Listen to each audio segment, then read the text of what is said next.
آثار نکاح کے ایک تحریر گل۔ وہ بہت تیزی سے حویلی کی طرف روانہ تھے۔ اس کا چہرہ سرد شہد رنگ، آنکھیں غصے سے سرخ تھیں۔ اس کے آگے شاہ نواز خانزادہ کی گاڑی تھی، جبکہ بہت سی گاڑیاں گارڈز کی ان کے آگے پیچھے تھیں۔ ڈیرہ آدم خیل کی طرف سیاہ رنگ کی گاڑیاں بڑی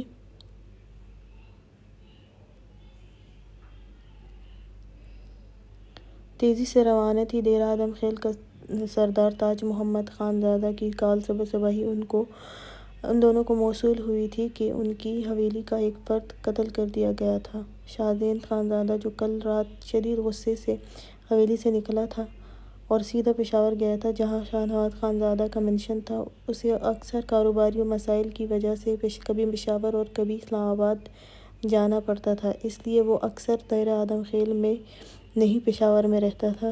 حیا کمرے میں بیٹھی اپنے گرد بازو باندھے اپنے لرزتے وجود پر ہر ممکن کوشش کر رہی تھی قابو پانے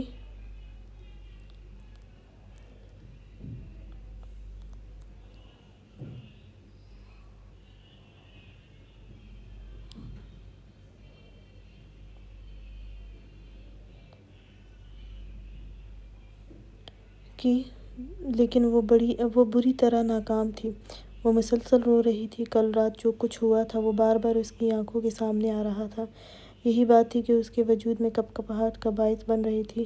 دوسری طرف آسیہ میر کی چیخ و پکار پوری حویلی لرز رہی تھی۔ حیا کے وجود پر آسیہ میر کی چیخیں اور بھی خوف طاری کر رہی تھیں۔ اس کے ذہن سے سب کچھ غائب ہوا تھا۔ یاد تھا تو یہ کہ عالمگیر اس کی وجہ سے قتل کیا گیا تھا، اور جب یہ بات جرگے میں معلوم ہو گئی تو آسیہ میر اس کا کیا حشر کرے گی؟ وہ تو پہلے ہی اس کے مظالم بڑی خاموشی سے سہہ رہی تھی، لیکن شاید اب وہ اسے مار دے گی۔ آخر اپنی سوتیلی ماں کے بیٹے کی موت کی وجہ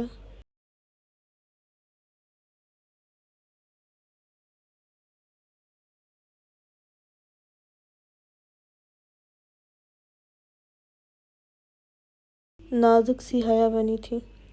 اس کے خوبصورت براؤن بال اس کے گرد بکھرے تھے، ٹانگیں اپنے سینے سے لگائے خوبصورت نازک انگلیاں سختی سے ایک دوسرے میں پھنسائے ہوئے تھے۔ وہ کپکپا رہی تھی، اس کے سرخ لب کپکپاتے ہوئے کچھ پڑھ رہے تھے۔ اس بلند حویلی میں ہمیشہ خاموشی رہتی تھی، صرف آسیہ میر کی چنگھاڑتی آوازیں ہی سنائی دیتی تھیں جو وہ ملازموں پر نکالتی تھی، اور آج وہی آسیہ میر چیخ رہی تھی، خود کو پیٹ رہی تھی، اور یہ آوازیں اسے بآسانی سنائی دے رہی تھیں۔ کمرے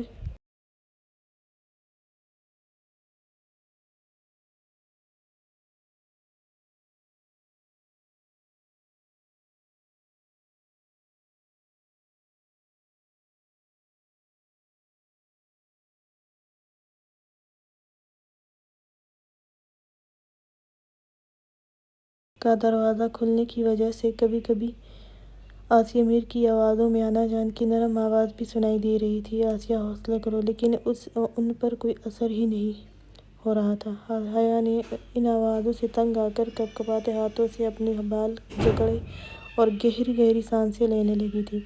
جب شاہ زین خانزادہ اندر داخل ہوا تو آہٹ پر حیا نے سر اٹھا کر دیکھا۔ شاہ زین کی سرخ آنکھیں دیکھ کر وہ گھبرائی تھی اور جلدی سے کھڑی ہوئی تھی۔ اس کے ذہن سے شاہ زین خانزادہ نکل گیا تھا کچھ وقت کے لیے۔ شاہ زین جو کپڑے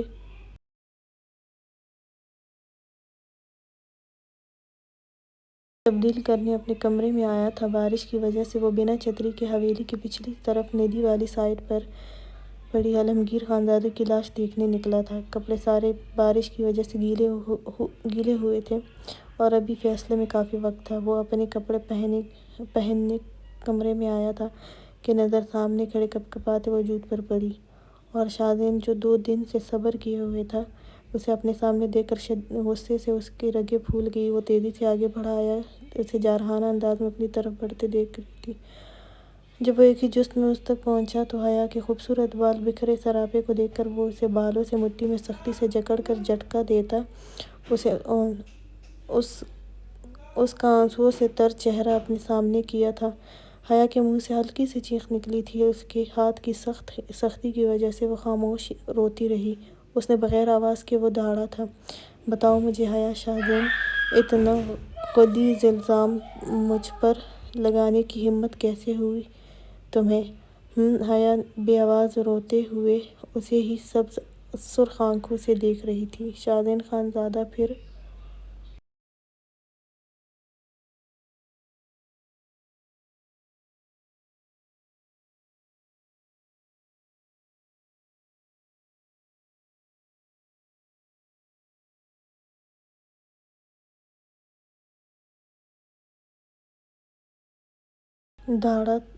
دھاڑا، بتاؤ کون سا بچہ میرا تمہارے پیٹ میں پل رہا ہے؟ ہاں، اور یہ میں نے کب کیا تھا؟ بے حیا لڑکی، تم نے انا جان سے کہا تھا کہ میں تمہارے اتنا قریب آ چکا ہوں کہ تمہیں ڈر ہے کہ کہیں تمہارے وجود میں میری حرام خوری کے نتیجے میں اس حویلی کا وارث نہ ہو۔ وہ زور سے دھاڑا تھا، حیا کا دل ڈر کے مارے زور زور سے دھڑک رہا تھا۔ یہ اس نے دیکھنا ہی تھا۔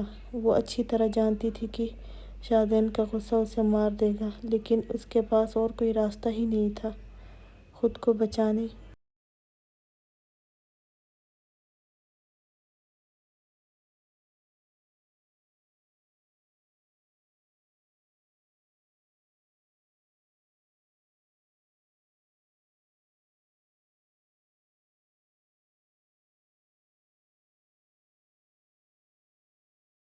کیوں کیا تم نے یہ سب بے حیا لڑکی؟ وہ ایک دفعہ پھر سے دھاڑا تھا، اور حیا اس کے دھاڑنے کی وجہ سے شدت سے روتے ہوئے منہ سے نکلا ادا جان، اور اس لفظ کو سن کر شاہزین کے وجود میں شرارے پھوٹنے لگے تھے۔ شاہزین خانزادہ نے زوردار تھپڑ اس کے چہرے پر مارا۔ وہ دور گداز قالین پر گری تھی۔ وہ چیختے ہوئے پیچھے ہوئی تھی۔ شاہزین خانزادہ اس کے بالکل پاس گھٹنوں کے بل بیٹھا، اسے پھر بالوں سے پکڑ کر اس کا چہرہ اپنے سامنے کیا تھا۔ ادا جان ہے نا؟ ادا جان بے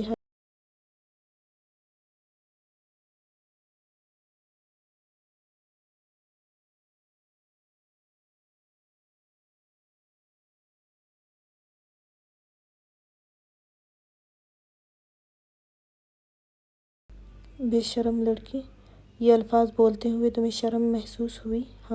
نہیں ہوئی ہوگی، کیونکہ تم میں شرم باقی ہی نہیں رہی۔ اچھا بتاؤ ذرا، انا جان سے تم نے یہ کہا کہ شاہزین ادا کے ساتھ میں سو چکی ہوں، شاہزین ادا کے بچے کی ماں بننے والی ہوں؟ وہ ادا پر زور دیتا ہوا بولا تھا۔ وہ سسکتے ہوئے، شدت سے روتے ہوئے اسے ڈر کے مارے کپکپاتے ہوئے دیکھ رہی تھی۔ وہ دھاڑا، بولو اب، جس طرح تم نے ان سے کہا تھا، اب ذرا میرے سامنے بھی بولو۔ حیا سسکتے ہوئے نفی میں سر ہلا گئی۔ شاہزین خانزادہ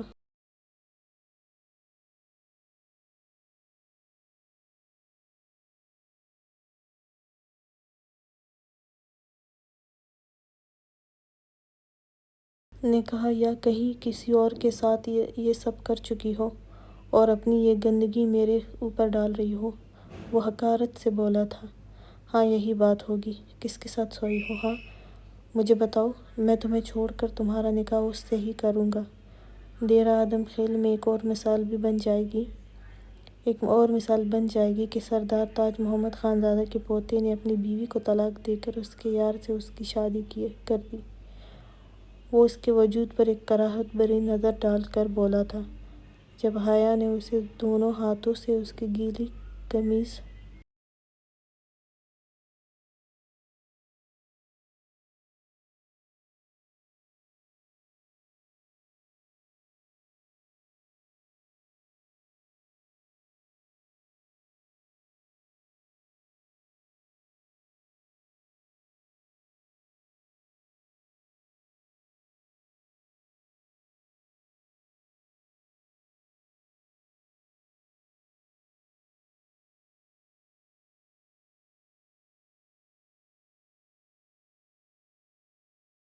جکڑے چیختے ہوئے کہا، نہیں سوئی ہوں میں کسی کے ساتھ، نہ ہی کوئی عاشق ہے۔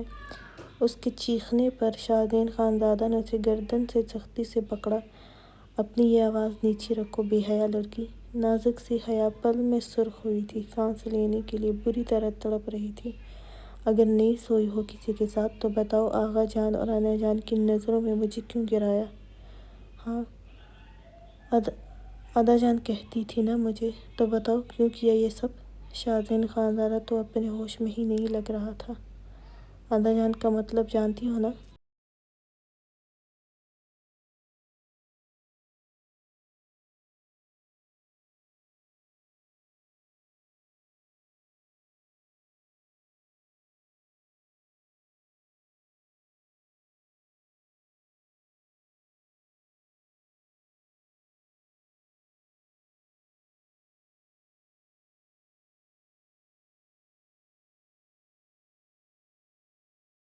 بڑا بھائی باپ کی جگہ۔ حیا کی گردن پر اس کی گرفت ابھی بھی سخت تھی، جس کی وجہ سے اس کی سبز آنکھیں باہر کو ابل رہی تھیں۔ وہ تڑپتے ہوئے ہاتھ پیر مار رہی تھی۔ شاہزین خانزادہ نے اسے گھورتے ہوئے پیچھے دھکیلا تھا۔ وہ الٹے منہ گرتے ہوئے بری طرح کھانسنے لگی تھی۔ گہری گہری سانسیں لیتے ہوئے اپنی سانسیں بحال کرنے کی کوشش کر رہی تھی۔ شاہزین خانزادہ نے زور سے آنکھیں بند کرتے ہوئے اپنا غصہ پینے کی کوشش کی۔ اس نے کبھی نہیں سوچا تھا کہ جسے وہ حیا گڑیا کہتا تھا، جسے کبھی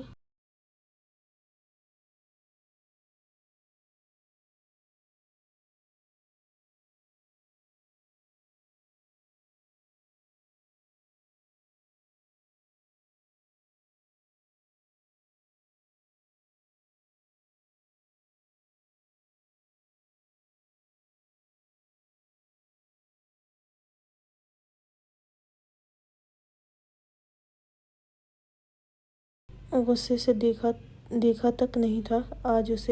آج اس کا وجود زمیں کی گہرائیوں میں گاڑنے کا دل کر رہا تھا۔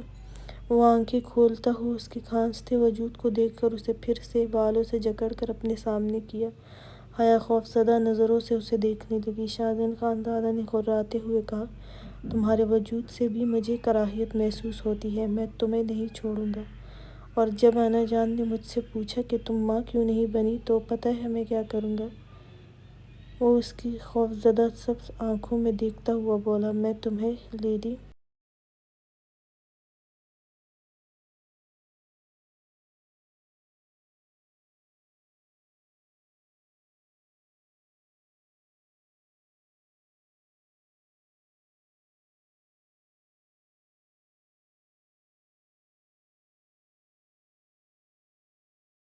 ڈاکٹر کے پاس بھیجوں گا تاکہ تمہارا چیک اپ کرے کہ کیوں بچہ نہیں ہوا۔ پھر پتہ ہے کیا ہوگا؟ پھر انا جان کو تمہاری حقیقت معلوم ہوگی کہ تمہیں تو چھوا ہی نہیں ہے۔ وارث کہاں سے آئے گا؟ ابھی میں تمہارے منہ سے یہ ادا کا لفظ مٹا دیتا ہوں۔ یہ تم جیسی بے حیا کے منہ پر اچھا نہیں لگ رہا مجھے۔ حیا نے شدت سے روتے ہوئے نفی میں سر ہلایا۔ شاہزین خانزادہ نے کہتے ہی اس کے لبوں پر جھکا تھا اور اس کے لبوں کو غصے سے اپنے دانتوں میں چبانے لگا۔ حیا نے درد کی شدت سے تڑپتے ہوئے اس کی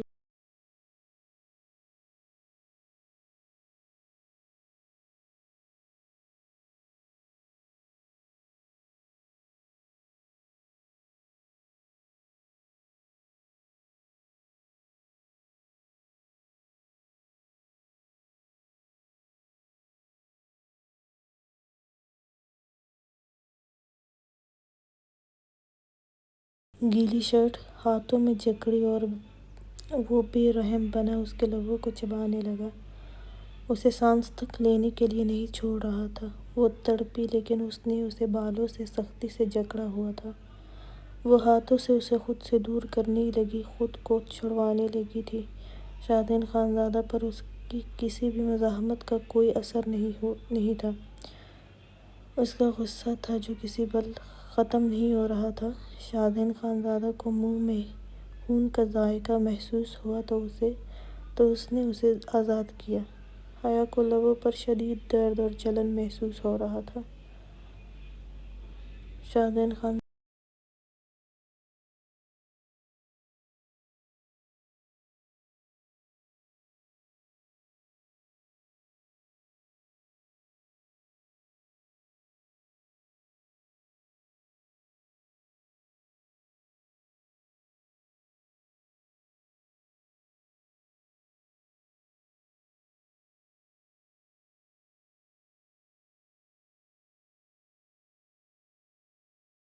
شادن خانزادہ نے اسے دونوں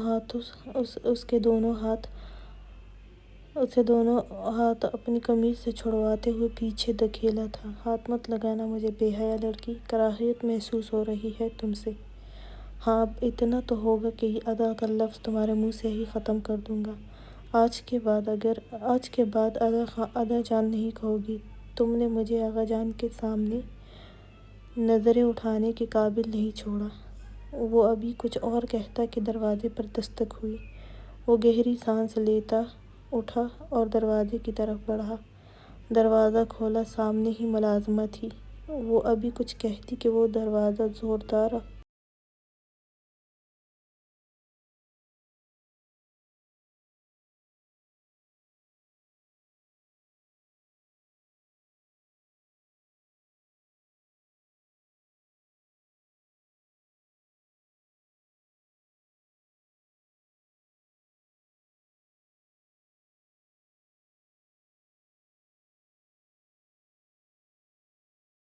آواز سے بند کرتا ہوا باہر نکلا تھا۔ حیا نے شدت سے روتے ہوئے ہچکی لی تھی۔ شادن کا لمس اسے ابھی بھی اپنے لبوں پر درد اور جلن کی صورت میں محسوس ہو رہا تھا۔ یہ سب تو کر لیا تھا لیکن وہ تو یہ بھول ہی گئی تھی کہ شادن اسے اس طرح بھی چھو سکتا ہے۔ وہ وہیں بیٹھ کر پھوٹ پھوٹ کر رونے لگی۔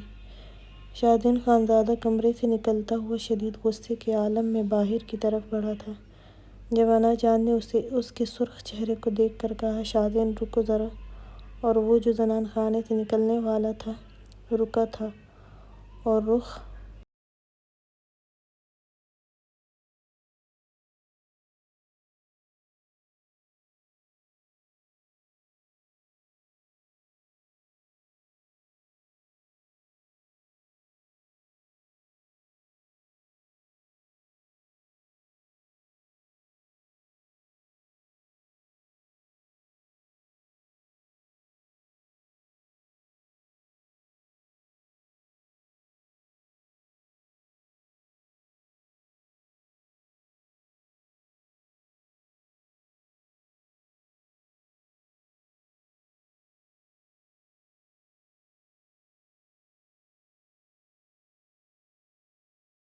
موڑ کر انا جان کی طرف دیکھا تھا۔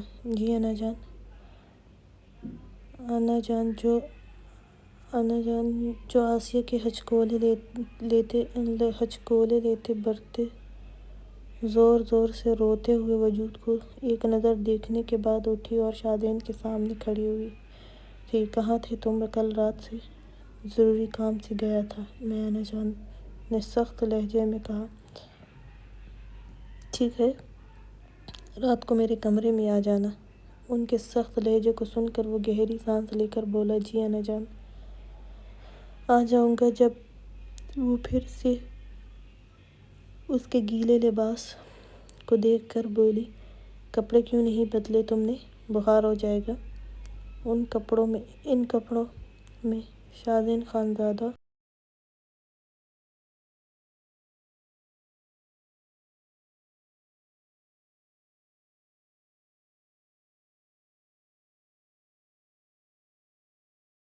نے اپنے لہجے کو نارمل کرنے کی کوشش کرتے ہوئے کہا، جی وہ حجرے میں بدل لوں گا، آپ پریشان نہ ہوں۔ انا جان نے اس بات میں سر ہلاتے ہوئے پھر سے کہا، حیا گل کہاں ہے؟ شادن خانزادہ جو اس کا نام بھی نہیں سننا چاہتا تھا، وہ ایک دفعہ پھر انا جان کو دیکھتے ہوئے بولا، کمرے میں ہے۔ انا جان نے اس بات میں سر ہلاتے ہوئے کہا، ٹھیک ہے، کیا میں جاؤں؟ وہ سوالیہ انداز میں ان کو دیکھتا ہوا بولا جب وہ اس بات میں سر ہلاتے ہوئے واپس آسیہ میر کی طرف گئی تھی۔ شادن خانزادہ مردان خانے کی طرف بڑھا تھا۔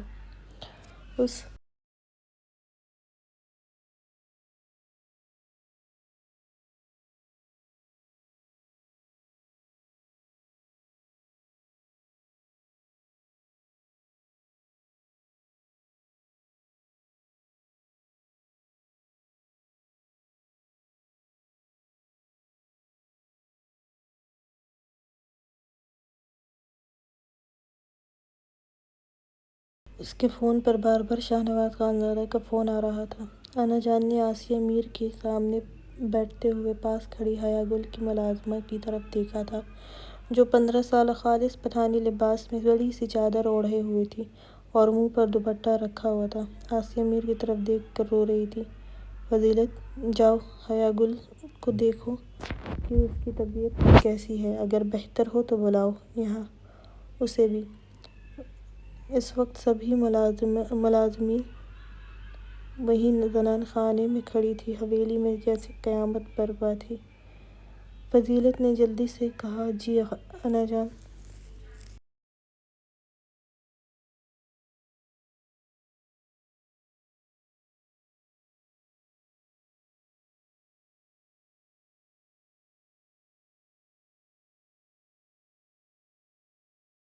اور شاہزین خانزادہ کے کمرے کی طرف بڑھی تھی۔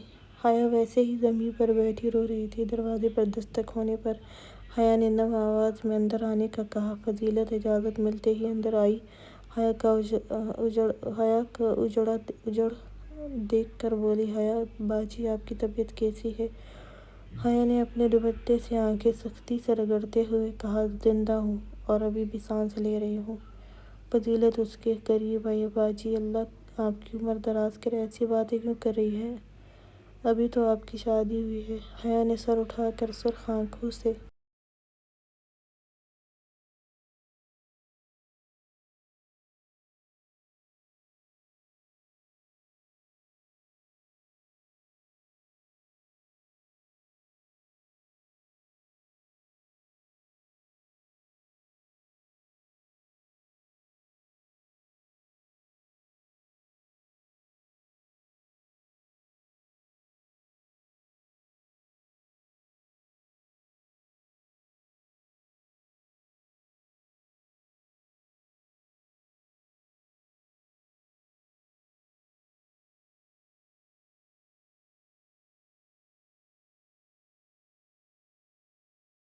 اس کی طرف دیکھا تھا لیکن کہا کچھ نہیں۔ جب وہ پھر بولی، باجی وہ انا جان آپ کو بلایا ہے۔ جی۔ حیا نے اس بات میں سر ہلایا تھا۔ وہ جانتی تھی وہ کمرے میں بند رہ کر نہیں بیٹھ سکتی ہے۔ فضیلت میرے لیے کپڑے نکال دو۔ وہ اس بات میں سر ہلاتی الماری کی طرف گئی جہاں انا جان نے اس کے نکاح کے لیے شہر سے مشہور بوتیک سے ہر ڈیزائن اور ہر کلر کے کپڑے منگوائے تھے۔ وہ گاؤں میں ہی رہتے تھے لیکن حیا گل کے کپڑے ہمیشہ ہی انا جان شہر سے ہی بنواتی تھی۔ انا جان کے ایک فون پر ڈیزائنر خود ہی حویلی تک آتے۔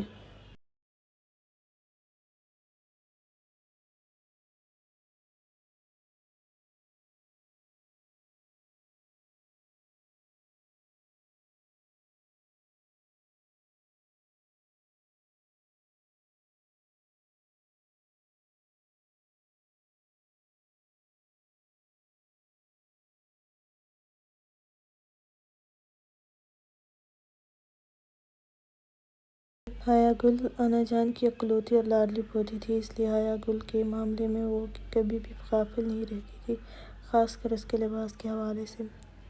وہ خود بھی بہت قیمتی زیور اور لباس ضبطن کرتی تھی اور وہ چاہتی تھی کہ حیا بھی ویسے ہی رہے، لیکن خوبصورت نازک سی حیا گل کو ہمیشہ سے سادہ لباس پسند رہا ہے۔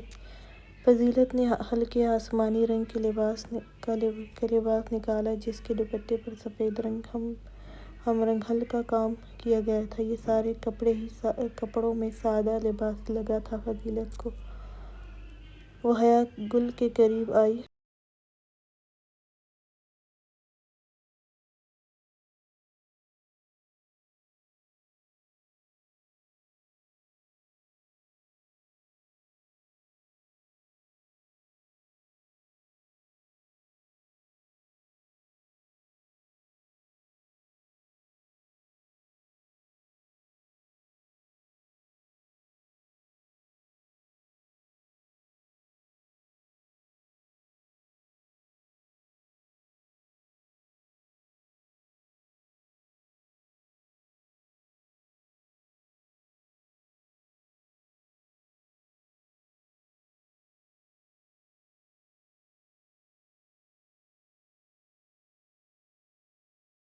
باجی یہ کپڑے ٹھیک ہے نا؟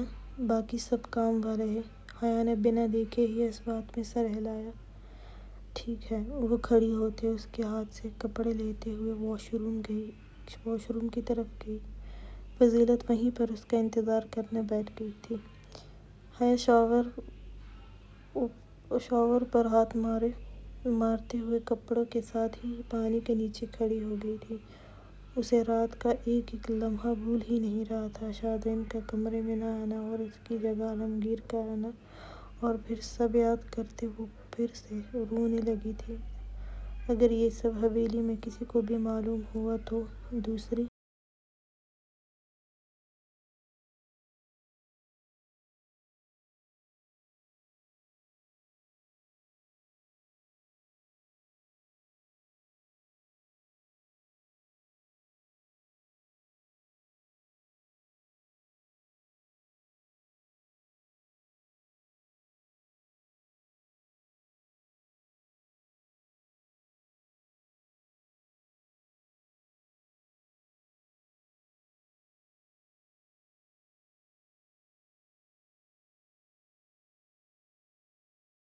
خبر اس کی ہی بنی جاتی، اور یہ چھپ بھی نہیں سکتا تھا۔ جرگے میں سب سامنے آنے والا تھا، اس لیے وہ ڈر رہی تھی۔ کافی دیر بعد وہ شاور لینے کے بعد کپڑے تبدیل کر کے کمرے میں آئی۔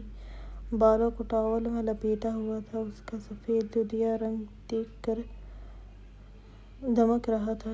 سوگوار حسن، سرخ آنکھیں۔ فضیلت اسے دیکھ کر رہ گئی، پھر حیا کے قریب آئی۔ وہ ڈریسنگ ٹیبل کے سامنے بیٹھ گئی۔ فضیلت اس کے بال رائے کرنے لگی۔ حیا اپنی زخمی لبوں کو دیکھ کر نظریں جھکا گئی تھی۔ اسے شادین کا بے رحم لمس پھر سے محسوس ہوا۔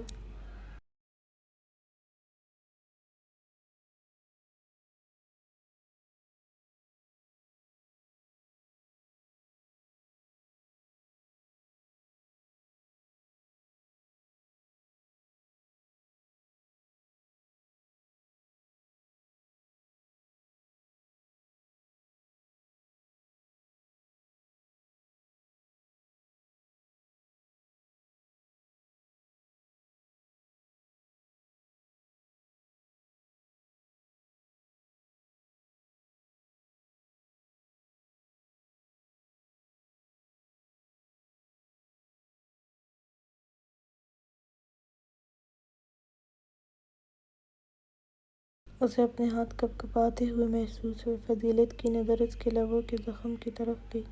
باجی، یہ آپ کے ہونٹ پر اتنا گہرا زخم کیسے ہوا؟ حیا گھبرائی تھی۔ میں دروازہ کھولتے ہوئے بے دہانی سے لگا تھا۔ حیا کو سمجھ ہی نہیں آیا کہ کیا کہے، اور جو کہا تھا وہ بھی عجیب ہی تھا۔ فضیلت نے فکر مندی سے کہا، ارے آپ کو دوائی لگا دوں؟ ٹھیک ہو جائے گا اور درد بھی نہیں ہوگا۔ اس کی بات سن کر حیا تلخی سے ہنسی۔ درد؟ ہاں، درد کبھی نہیں ختم ہوگا میرا۔ اب میں ختم ہو جاؤں گی لیکن درد نہیں ختم۔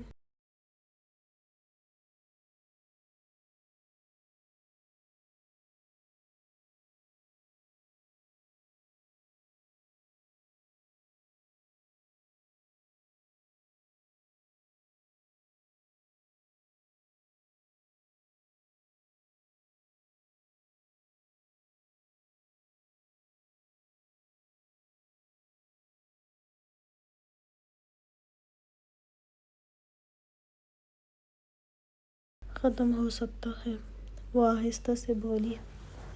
فضیلت کو تو حیا کی بات سمجھ ہی نہیں آئی تھی، اور نہ ہی وہ کوئی سمجھدار لڑکی تھی جو اسے سمجھ آتی کہ وہ کیا کہنا چاہتی ہے۔ فضیلت نے جلدی جلدی اس کے خوبصورت شہد رنگ چمکتے لمبے بالوں کی چھٹیاں بنائی تھیں۔ حیا بھی کھڑی ہوئی۔ فضیلت نے اس کا دوپٹہ اس کی طرف بڑھایا۔ حیا نے لیتے ہوئے سر پر اوڑھا۔ جب ایک دفعہ پھر سے فضیلت نے کہا، باجی آپ کے گلے پر یہ نشان کیسے بنا؟ حیا ایک دفعہ پھر سے گھبرائی تھی۔ اس کے دودھیا رنگت پر اگر زور سے بھی ہاتھ رکھا جاتا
جائے کہ گھر والوں کے بارے میں کچھ معلوم ہوا۔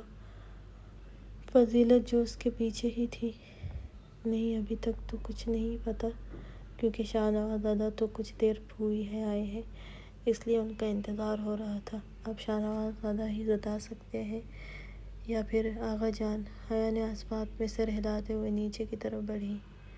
حیا گل زنان خانے میں آئی تو وہاں گاؤں کی عورتیں بھی آنا شروع ہو گئی تھیں۔ وہ سیدھی انا جان کے ساتھ بیٹھ گئی تھی۔ انا جان نے حیا گل کی طرف دیکھا تھا۔ انا جان سب کے سامنے بیٹھی تھی۔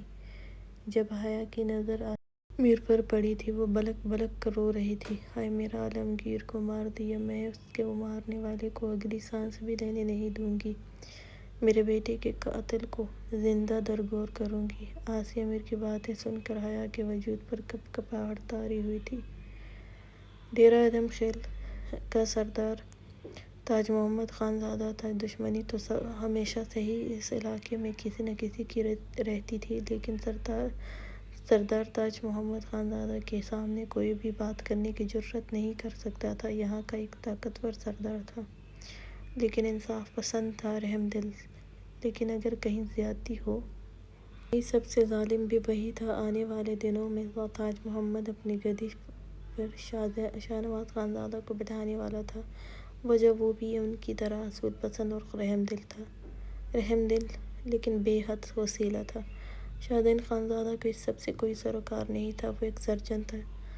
وہ کچھ وقت پہلے ہی لندن سے آیا تھا اور اب اس کا ہاسپٹل گاؤں میں بننے کے آخری مراحل پر تھا۔ گاؤں میں اربوں کی زمینوں کے مالک تھا یہ خاندان، اور زمینوں کے سارے معاملات احمد میر اور عالمگیر خان زادہ ہی دیکھتے تھے۔ مردان خانے میں اس وقت سب شدید غصے میں تھے۔ وجہ عالمگیر خان زادہ کو قتل کرنے والا خلیفہ خان تھا۔ اس کا کہنا تھا رات کو وہ اس کی زمینوں پر آتے ہی اس کے ملازموں پر گولیاں چلائی تھیں، اور اس کو روکنے کے لیے خلیفہ خان نے اس پر گولی چلائی تھی جو سیدھا اس کے سینے پر لگی تھی۔ وہ اسی وقت جان سے ہاتھ دھو بیٹھا تھا۔ خلیفہ خان کا باپ زمان خان بھی سیاست میں تھا۔ وہ تاج محمد خان کا دوست تھا، لیکن یہاں ان کے پوتے کا قتل کیا گیا تھا۔ شاہنواز خان زادہ سیاہ شلوار قمیض کے ساتھ پشاوری چپل پہنے اپنے بڑے وجود کے ساتھ شدید غصے میں تاج محمد خان زادہ نے بڑی مشکل سے اسے روکا ہوا تھا کچھ بھی غلط کرنے سے، کیونکہ اس سب کا فیصلہ جرگے میں کیا جائے گا۔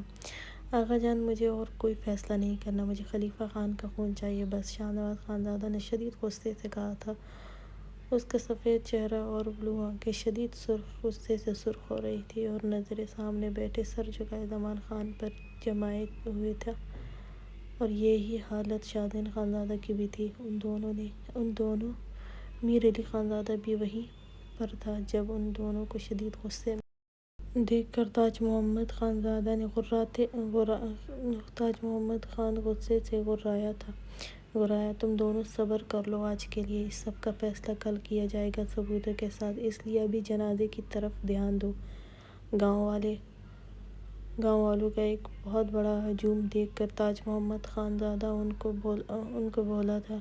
شام تک سب جنازہ کیا گیا تھا، اور پھر ویسے ہی 3 دن گزرنے کے بعد ہی جرگہ رکھا گیا تھا۔ انا جان، مجھے میرے بیٹے کے قاتل کا سر چاہیے، اس کے علاوہ کچھ نہیں، آسیہ میر چنگاڑتی آواز میں بولی تھی۔ انا جان صوفے پر بیٹھی اس پر ہی نظریں جمائے ہوئی تھی۔ وہ تیز تیز بول رہی تھی اور ساتھ زنان خانے میں چکر کاٹ رہی تھی۔ اس کا سانس بری طرح پھول رہا تھا۔ ملازم یہاں نہیں تھے۔ انا جان نے حیا کی طرف دیکھا جو کپ کپاتے ہاتھوں پر بمشکل قابو پائے آسیہ میر کا غیظ و غضب سے سرخ چہرے کو دیکھ رہی تھی۔ حیا بچے، اپنی ماں کو پانی پلاؤ۔ حیا نے چونک کر انا جان کو دیکھا اور اسبات میں سر ہلایا تھا۔ اٹھ کر جگ سے گلاس میں پانی ڈالتے ہوئے لرزتے ہوئے ان کے قریب گئی اور گلاس ان کی طرف بڑھایا۔ وہ حیا کو نکھرے ہلکے گلابی کپڑوں میں دیکھ کر نفرت سے اس کے ہاتھ زور سے جھٹکا دیتی ہوئی بولی، میرا بیٹا مر گیا ہے، لیکن تمہیں اپنے شوہر کو خوش کرنے کی پڑی تھی۔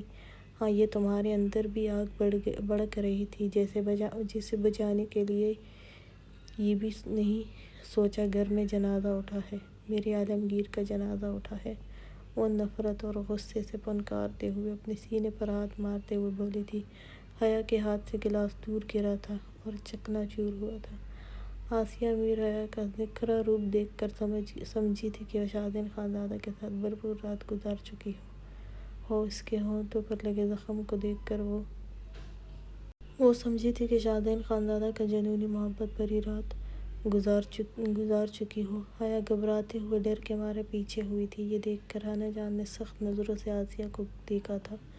آسیہ، تم غم میں ہو تو ابھی کے لیے میں چپ ہوں، لیکن یہ مت بھولو کہ تم اپنے غم میں اندھی ہو کر کچھ بھی کرو گی آج، اور میں برداشت نہیں کروں گی۔ گھر میں غم ہے، اس لیے ہم نے انکار نہیں کیا، لیکن وہ اپنے شوہر کو خوش کرے یا نہ کرے، تمہیں اس میں اس طرح کے نازیبا الفاظ بولتے نہ سنوں۔ تم یہ بھول رہی ہو ان کی شادی کو 4 دن ہوئے ہیں۔ اس لیے شوہر کو اگر بیوی چاہیے تو اس میں تمہارا کوئی کام نہیں، اس لیے اپنے غم میں پاگل مت بنو، یہ نہ ہو مجھے سخت قدم اٹھانا پڑے۔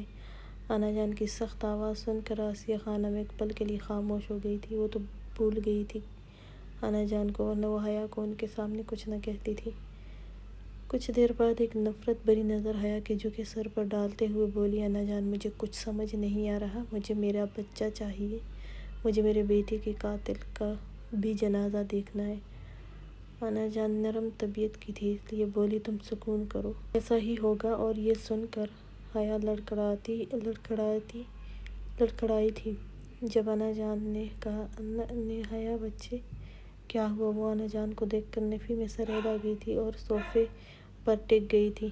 اس وقت سب ہی گاؤں کے بڑے جرگے میں بیٹھے تھے، سامنے ہی خلیفہ خان اور زمان خان بھی اپنے گارڈز کے ساتھ بیٹھا ہوا تھا۔ جب شاہنواز خانزادہ غصے سے غراتے ہوئے بولا، ہمیں قتل کے بدلے قتل ہی چاہیے ہے، میں اور کوئی فیصلہ نہیں مانوں گا۔ اسے خلیفہ خان کے اتنے اکڑ کر بیٹھنے پر اور غصہ آ رہا تھا۔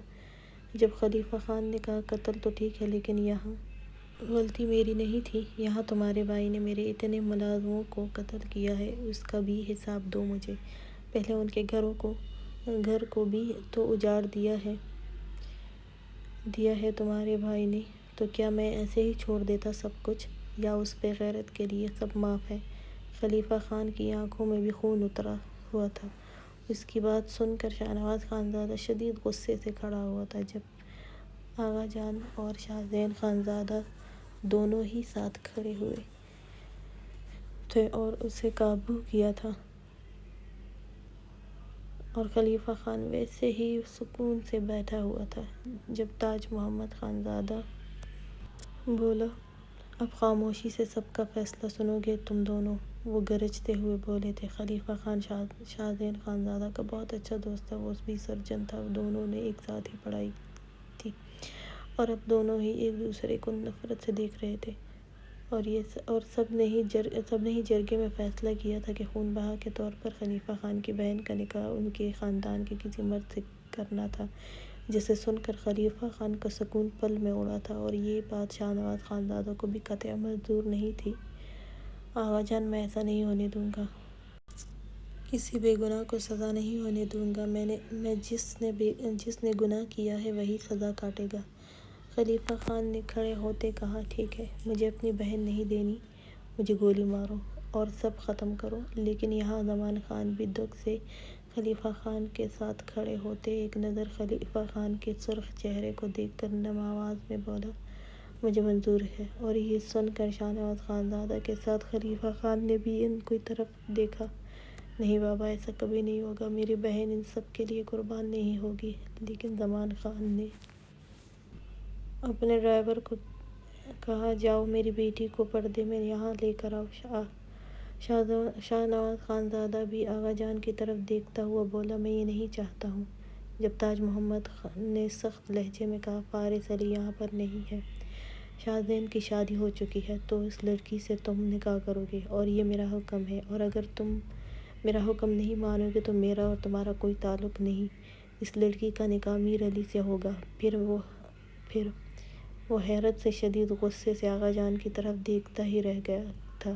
تاج محمد بہت اچھے سے جانتے تھے کہ وہ عشق ختم کرنا چاہتا تھا، اس لیے جلدی سے بولے، ٹھیک ہے۔ کچھ ہی دیر میں ایک سیاہ چادر میں سر سے پاؤں تک چھپے وجود کو حجرے میں کھڑی زمان خان کی سیاہ لینڈ کروزر سے نیچے اترتے دیکھا تھا اور خلیفہ خان کو اسے اپنے سینے سے زور سے لگاتے ہوئے دیکھا تھا۔ اس کے چہرے پر بھی نقاب کیا گیا تھا، بس اس کی بلو روئی روئی آنکھیں ہی نظر آ رہی تھیں، گھنی لمبی پلکیں جن پر آنسوؤں کی نمی صاف دکھائی دے رہی تھی۔ شاہنواز خان زادہ نے غصے سے نظریں پھیری تھیں۔ وہ یہ سب بالکل نہیں چاہتا تھا، لیکن آغا جان کی وجہ سے مجبور ہو گیا تھا۔